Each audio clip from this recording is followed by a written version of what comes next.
Plotaholics Midnight Reviews. Shut Shaka Khan.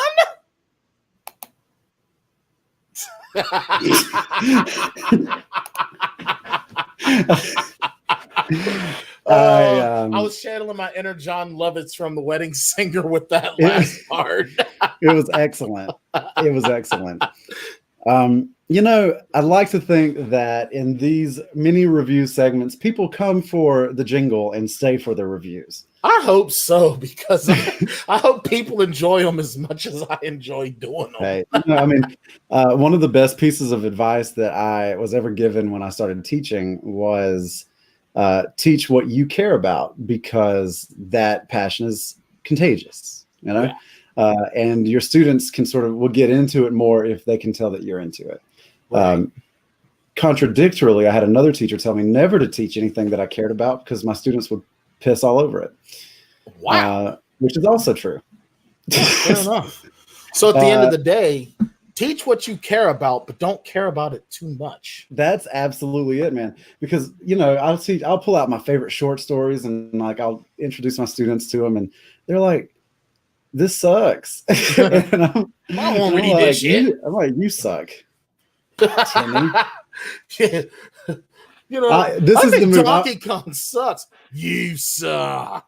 I always go with the sideways slam, right? So I'm like, yeah, I remember when I was young and an idiot, I used to think this story sucked too. You're like, wait, huh? Right. I'm pretty sure that. Yeah, I don't know. He got me. He was silent herpes on that. Anyway, yes. Welcome to another round of Plotaholics mini reviews tonight. Brightburn and Godzilla, King of the Monsters. Woo! I think we'll just dive right in. Start with one that we've both seen, and that's Brightburn. Absolutely. Now, Shane, I have to say before we get started, I am thankful that Disney purchased Fox and is sending it to the glue factory so that they can get their Marvel properties back, because this should have been the New Mutants at this point. We've got a new genre of comic book film, Shane. We've got the horror comic film, and that should have been the New Mutants mantle. They should have been the first ones to do it. But no. Well, I look like a cartoon character. I'd be like, yeah. Your face is incredibly animated.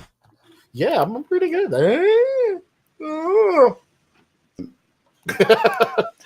But yeah, I'm very. I know what you're trying to do. You do, and it's just not happening. I know exactly enough. what you're. I know, and I'm grateful for that. Yeah, that's the face. I make that face every night I go to bed. Sharon refuses. Yeah, Sharon refuses to look at me at certain times because I actually get blue fur going. I kind of look like a midget version of Beast. Right. From the X-Men. Yeah. Actually, maybe that was what they modeled that Sonic after. But anyway, this is not about Sonic. Yeah, it's not about Sonic. It is about Brightburn. And I'll tell you something. This was fun. Yeah, the premise, real quick, for anybody that doesn't know, is essentially what if Superman came to Earth and acted like he actually would act if he actually came to Earth. Yeah. This is the Ultraman origin story. This is the evil Superman origin story. If you remember that comic art with Ultraman and the Injustice League, I think they were called, with Ultraman, Owlman, and the likes, this is his story. And it stars the amazing Elizabeth Banks as Tori Breyer. She's very good. She really is. And David Denman, you may know him more famously, Shane, as Roy from The Office. Yeah. But he also played Brian Murphy, the deaf tight end in the film The Replacements. When you sent that to me the other day, it blew my mind apart. Also, I think that currently, Brian, and I may be wrong, but I think that we are probably leading the way for podcast mentions of The Replacements in Absolutely. 2019. Yeah, because I guarantee you We're up to two. No other podcast has mentioned The Replacements as much as we have. We're actually going to have to do a Replacements Plotaholics podcast John episode. Cusack had been in The Replacements. Oh, it would have been awesome if he was. Right. Even just a cameo, just as like He a should have guy been in the like stadium. He should have been the head coach. Oh, I could definitely see him being the head coach over Gene Hackman, but I don't think he could have pulled off the hat as well. But right, maybe he should have been an assistant coach. Yeah, get rid of the fat guy and put John Cusack in there. I'm into that. Oh, I am too. I'm down. I'm writing a letter. Well, so far we've been reviewing Brightburn for 6 minutes and we've talked about it for about 30 seconds. Yeah. So, and you have to give a ton of credit to Jackson A. Dunn, the star of the main anti-protagonist, Brandon Breyer. And you gotta like how they sort of do the Clark Kent, Brandon Breyer.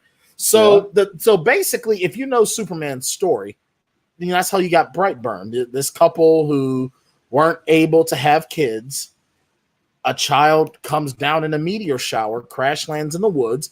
They find him in a ship and they raise him as their own. Now, Shane, you and I, we discussed this when I got out from the film because I saw this now. It'll be 2.5 weeks ago. Mm-hmm. And for me, it's just a couple of extra days because I saw it, I think, maybe the day before you did. Right. Now, I guess one of the things that you sort of had issue with, and I sort of thought about it and I nodded and agreed, that they really didn't set up young Brandon as well as they could have. Now, keep in mind in this film, they kind of do something really, really cool. They jump right from the meteor shower to like family videos, which I think it's really cool. I think it kind of sets the stage that they really did try to do the Martha and Jonathan Kent route with raising him. But the one thing that I noticed, and now that we've each had a few days to sort of let it fester, is that when they're doing the family videos of young Brandon, even when they're like, "Oh, look at that smile," he's not really smiling. There's something else there. Well, and we talked a little bit about this and whether or not that was too subtle or not. In these home videos, the oldest he ever looks is maybe like 4, maybe, so he's never really, like, we see him age a little bit, but he's like a baby and then he's 4 and then the home videos are over and he's 12. Right. And what I said to Brian after you saw it was the home videos were a nice touch, but I needed to see more out of him that made it feel like he was different. There was something there. And I think that's among the biggest bits of contention with this film is that we've talked about it before. As both of us are authors, we prefer to show instead of tell. And this, they really went, because a lot of movies will tell you instead of show you. Yeah. And they do it too much. In this film, they go out of their way to show you subtly without sort of giving you that small bone to tell you what you're seeing. Yeah, but I felt like there were just a few too many gaps and I'm not saying that they should have told us anymore. I felt like they should have shown us more. Like there are just too many gaps. And there are moments in the third act, which I really enjoyed the third act. The third act was amazing. There are moments in the third act that would have had a much stronger emotional payoff had they invested in those moments earlier in the film. Yeah, and I think we both agreed an extra 12 and a half to 15 minutes could have fixed all of that. Yeah, now, here's the thing. This is a horror film. So, yes. So we're not supposed to necessarily have like amazing character development and whatever, right? But the way that this film is framed as because it is framed sort of at the top as a family drama with a horror background, right? Or you know, like it's a family drama that's playing out inside of a horror film, if that makes sense. Right. Mm-hmm. And I think that when you start the film with this conversation about not being able to have children, and then you find this child and you raise them as your own, and you have these home movies, then you've set a tone in the movie that character is important. Absolutely. And that the people are important. And I just don't know that the first and second act really invested in its characters enough for the emotional payoffs that the movie asked for at the end. I think the only bit of that I will disagree with, we don't get as much of an investment in Brandon, but we do get that investment in his parents. That's fair. I still would have liked to have seen a little more of Roy, which is what I call his father. Yeah, he's Roy. He is. Yeah, Roy. I would have liked to have seen more Roy, because there's a turn for him in the third act that I felt was too quick. Well, I mean, I can buy that turn, but I needed a couple more steps. Well, see, the only way that I can explain that away, and I think this falls under they could have shown a little bit more, is that he's a farmer. Yeah. So he went to a farmer's mentality, where you have to make the hard choice even if you don't want to. Yeah, that's kind of how I looked at that. He went a little Dwight Schrute in that scene. It was a little bit over the top. I do agree, but I saw that decision coming. Yeah, a mile away. Like, I wasn't surprised that he did it. I just needed another birthday party scene showed that he was leading to that. And then now, can we take a few minutes to discuss some of the action sequences and the makeup? Yeah, I think in our private chat I said that the MVP of this movie, the silent MVP, is the makeup department. Oh, absolutely. And when you see this film, you'll know what we're talking about. If you've watched the trailers, you saw the diner scene. Let's just say that is probably among the more unsettling and frightening moments of this It's been a long time, Brian, since a movie has made me like look away from the screen. Oh, you had to look away. I did.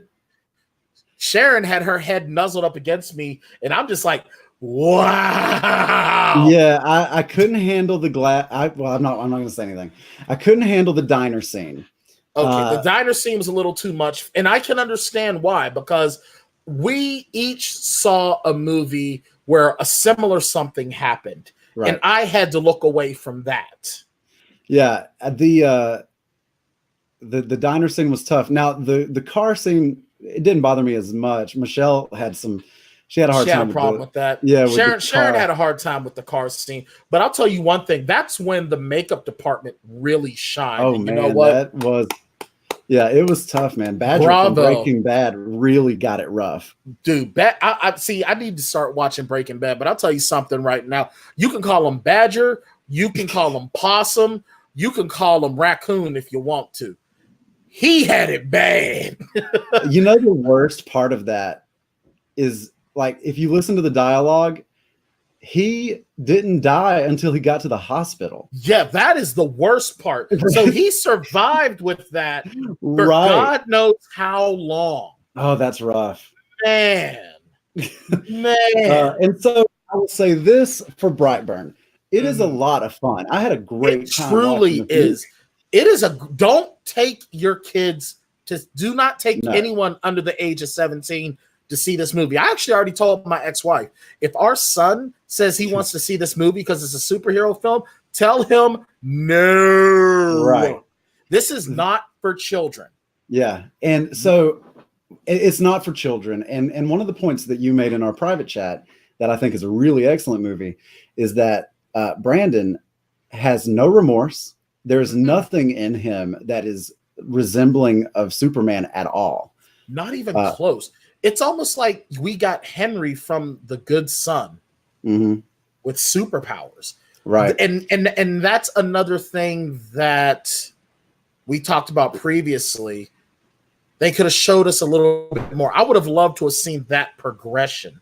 I would have liked to seen how it's standard in. Yeah, I think the that implication here. The implication was there. This is a mild spoiler alert. Mild. Little bit, little dash. Yeah, the implication to me is that Brandon was triggered, right? Like that he didn't grow up with this unremorseful stuff in him, right? Like because they talked about how this is not like him. He's different lately. They tried to blame it on puberty. You know, when I got angsty when I was 12 years old, I jacked off in a sock and I was fine. I didn't like have to throw anybody through a wall, you know, but though if I could have, I would have, you know what I mean? So would I. And right. I think that's a big part of it is that I think it's definitely, it goes on to, I think this is a deeper thing of nature versus nurture.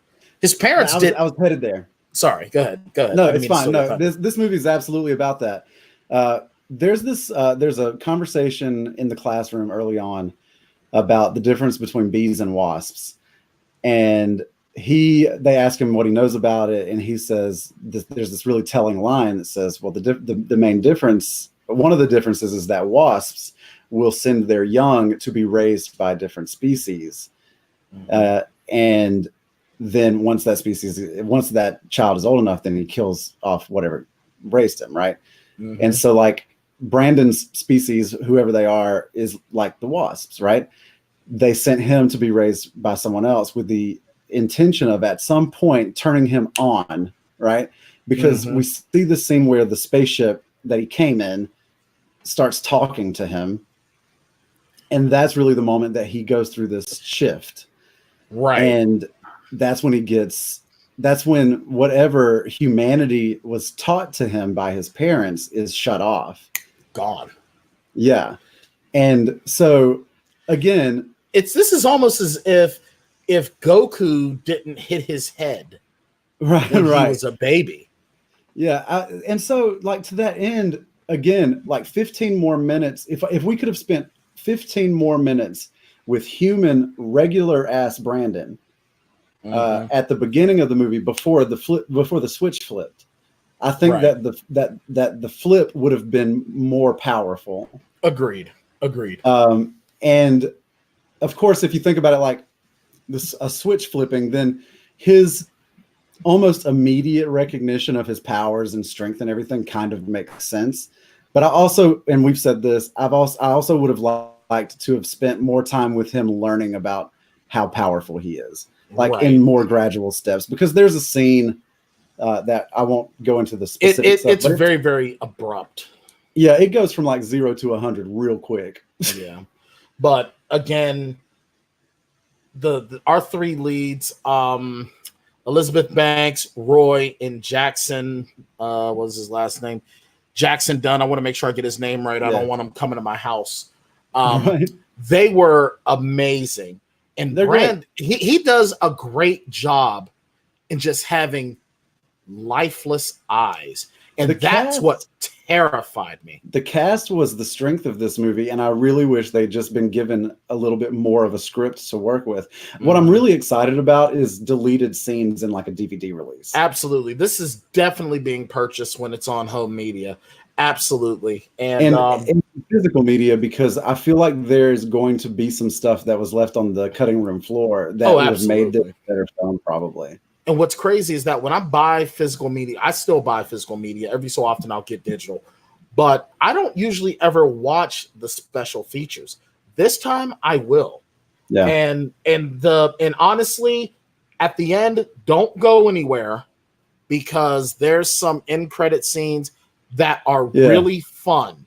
Yeah. And honestly, this is a movie that I'll tell you now, and I tell you guys this every now and again. If you truly want to see this movie, definitely do it. Stay away from Wikipedia. Right. Because I don't want to go so far to say it's going to ruin the experience for you, but it's not going to have the same impact. It's definitely a movie that's more fun to go in blind. Absolutely. Like, no, just the basic premise, and that's really all you need. Evil Superman. That's all you need. Go and in it with is that. and it is a ton of fun. But we'll get to our rating here. And we've gone a little bit over. Yeah, it's all good though. It is. I've got Godzilla next. I'll make quick work of it. I'm just gonna probably be in love with it. I don't know. I haven't seen it yet. So at the time of recording. So at any rate, if this is your first time, our rating system works like this. We base our ratings on the number of shots that it would take to get through the movie and make it enjoyable. A 0-shot movie is essentially perfect. A 5-shot movie is the worst. If we give it 5 shots, that means that not only do we have to get completely plastered, but we also have to go to the ER for alcohol poisoning. Yeah, but we also probably had a pretty good time. But yeah, we had to get drunk to have a good time. Ryan, you know what's interesting? I feel like the worst movies, like the least enjoyable movies we will review will be the ones that get 3 and 4 shot ratings. Yeah, it's hard. It's hard to get a 0 and it's hard to get a 5. You've got to be Troll 2 to get a 5. Yeah, and you've got to be good. Yeah, well, if you make it to a 5-shot rating, then we probably had a pretty good time watching your movie because we were hammered. Yeah, it was so horrible that we had to get destroyed. And then we had a great time riffing it while we were destroyed. Yeah. And our livers will not thank you. Right, absolutely. So with that in mind, we talked about it off air and we both settled on Brightburn receiving a 2-shot rating. Yeah, and this was really close. I think that with the charm and the charisma of our leads, if it was anyone other than Elizabeth Banks or Roy, this would have been a 3-shot movie. Yeah, if we were in the business of giving half shots, this one could have easily been a 1.5. Like, this was a ton of fun. I had a good time. It really was. It was a lot of fun. It's a great summer popcorn flick. Well, actually, no, you don't want to eat. You don't want to eat. No, probably not. If you've got if you're me, you can eat through anything. But if you're a regular human being, do not eat while you see this movie. Don't eat a thing. Seriously. Exactly, because that will be the look on your face before it comes back. So yeah, if you're looking for a fun horror film that is also has a comic book edge to it, see Brightburn. And when you watch this movie, give a middle finger to Fox, because New Mutants should have made it here first, and they didn't. So we give Brightburn 2 shots and 1 Sonic throwing up face. Oh, absolutely, because it gets gory. It does. And it makes me happy that happens. And what's so great about the gore, if I can have just another moment? Please. What's so great about the gore is that it isn't all over the place. And so when it does pop up, it takes you by surprise. It's shock value. And it's practical. It's very practical. It doesn't really look CGI'd. It actually looks like they went old school with some of these gore effects, for sure. Which I really, really appreciate, because that doesn't get done as much anymore. That's another reason to buy the DVD when it comes out, because I want to see the behind-the-scenes featurette. I'll tell you one thing. There's one featurette that I really enjoyed, and it's from an old film, John Carpenter's Vampires, and how they showed some of the gore from that film, and it was really, really fun. And I would seriously think that that's the route they took with this as well. Well, we are living through a time where I feel like practical effects are making a bit of a comeback. Thank God. Because you have motion capture, which is amazing when it's done well. Yeah. For CGI characters. And then CGI has gotten better, but I think really starting with the Force Awakens, you started to see them use more puppets and more makeup and things like that. And I am really happy to see that happen. Absolutely. There's a lot more care to it. There's a lot more art to it. Not that computer generated isn't art, but there's just something about having something physically there and done and made work properly. So kudos to the gang with Brightburn. You guys did a fantastic I'm looking job. Forward to Brightburn 2. Oh, there has to be a sequel. I imagine that there better is. In be. fact, I think I saw something about that earlier this week, but I did not read it. So Well, probably something to talk about on Plotaholics Live in 2 weeks. I absolutely agree. This is going to be the summer sleeper right here. This is going to be that summer film that does a lot better than people expect. I don't see it taking home, a $500 million payday, but I do see it being a profitable. It's a movie that has potential, just like Booksmart, to have increased revenue as it goes for a few weeks, just from word of mouth. Oh, absolutely. I mean, they made it on a budget of between 6 and 12 million, and one weekend it's already made 18 and a half. So I see it taking home maybe 100, maybe 200 million. And any movie, especially a horror film that makes $100 million, is going to get a sequel. Oh, absolutely. So congratulations to the gang of Brightburn. I look forward to seeing more of Jackson A. Dunn. Please don't come to my house. And kudos. And as a matter of fact, before we go, Jackson Dunn was our young Scott Lang in Avengers Endgame. When he gets sent back in time by Professor Hulk and he comes back as a 12-year-old. Son of a bitch. Yeah. You had to look that up. There's no way you knew Yes, that. I did have to look that up. Hey, I'll admit when I do. I'll admit it. I was like, that is some specific ass knowledge that you just dropped on me. Well, you know what, man? Sometimes I do have it, but this time it wasn't for sure. it. All right. Well, hey, we are going to call it on Brightburn right there, but I'm going to be back in just 1 second with my review of Godzilla, King of the Monsters.